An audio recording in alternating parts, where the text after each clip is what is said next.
La maison Grandcourt. Dans les années 1770, Julien Gonod-Montbrun, un des plus riches colons de Bourbon, fait construire 2 grandes maisons en pierre, l'une au Bernica et la seconde au centre-ville de Saint-Paul. Cette résidence urbaine donne sur 2 rues. Côté chaussée royale, l'entrée officielle.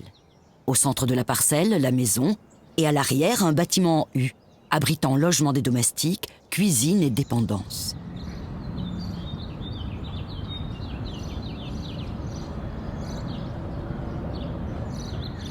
La maison est construite sur une terrasse, afin d'éviter les inondations lors de la montée des eaux de l'étang. Avec leurs varangues soutenues par de lourdes colonnes, les façades est et ouest sont alors d'un luxe sans précédent dans l'île.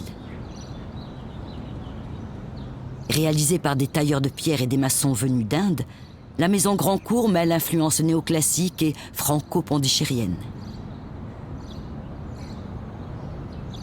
La distribution intérieure est elle aussi d'une grande symétrie. Au rez-de-chaussée comme à l'étage, toutes les pièces s'organisent autour d'une salle centrale.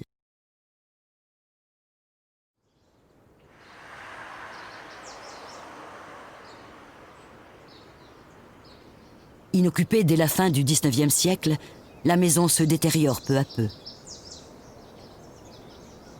Totalement en ruine à la fin des années 1940, elle doit sa renaissance à l'installation d'une école franco-chinoise en 1958. Protégée au titre des monuments historiques depuis 1984, la maison Grandcourt vient d'être rachetée par la ville de Saint-Paul, qui prévoit un important programme de réhabilitation.